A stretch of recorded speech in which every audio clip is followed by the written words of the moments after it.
In 1972, a unique encounter unfolded. For the first time, an American president visited the People's Republic of China while in office. This was surprising. The nations were enemies and had been so for decades. But both were suddenly willing to explore possible changes in their relations, explorations that ended well on all sides.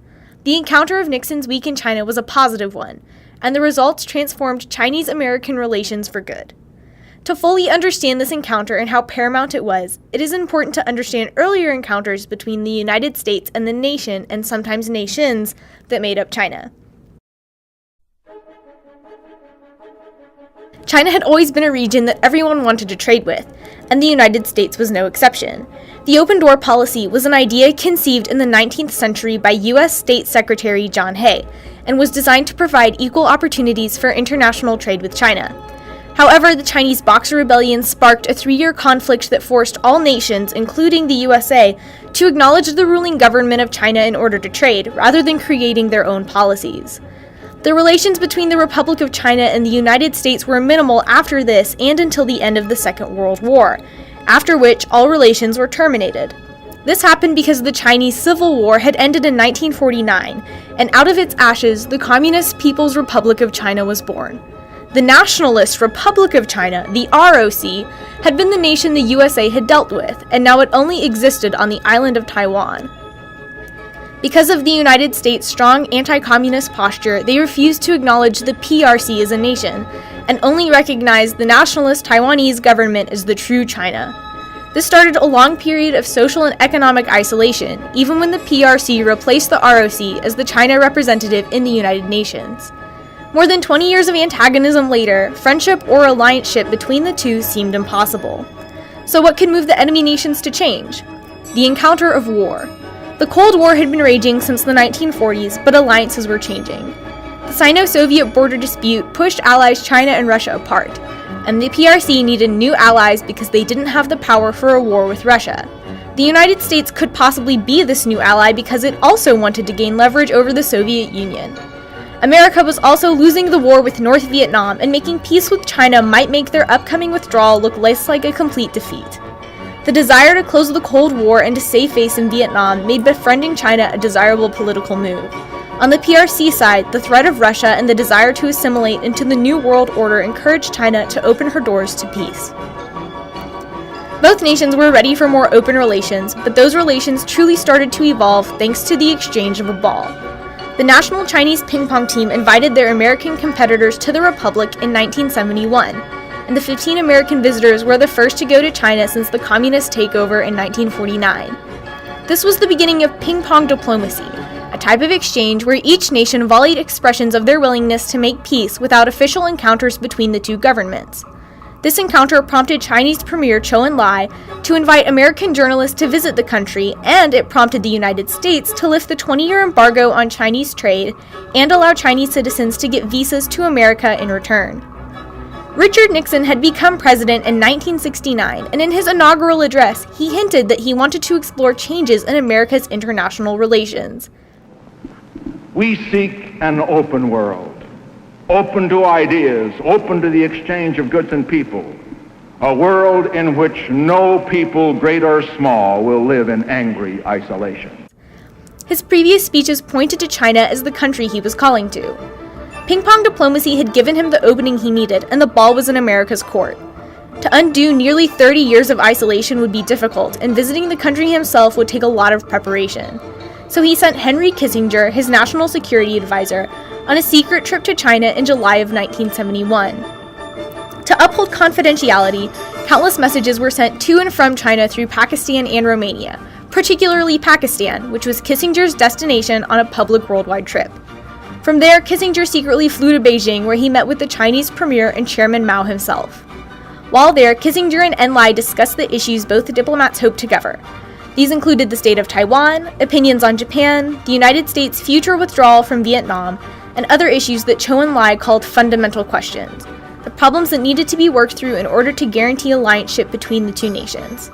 Back home, a pessimistic Kissinger advised Nixon to keep the meeting a secret from the public until it was guaranteed that the president himself was to go to China. The secret was out by July 15th when Nixon appeared on national television to announce that he would be traveling to the People's Republic before May of the next year.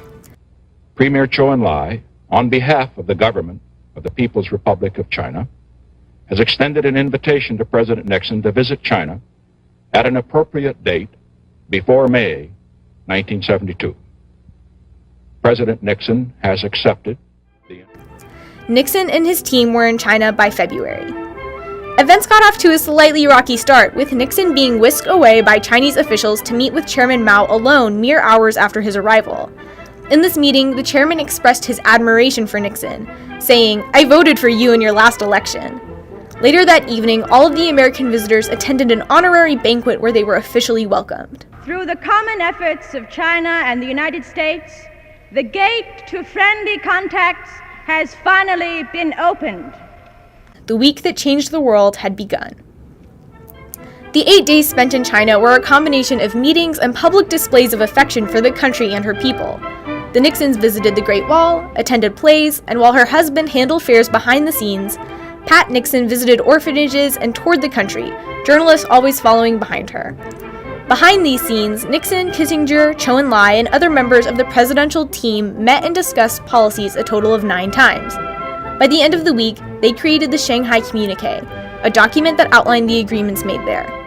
Both nations promised to work towards the normalization of relations. This was successful as Kissinger returned to China later and the nations continued to exchange gifts, ping-pong style. Trade relations started in 1989 and continue to this day. First mission accomplished. The fundamental question of Taiwan and Old China continued to be a difficult knot to untangle.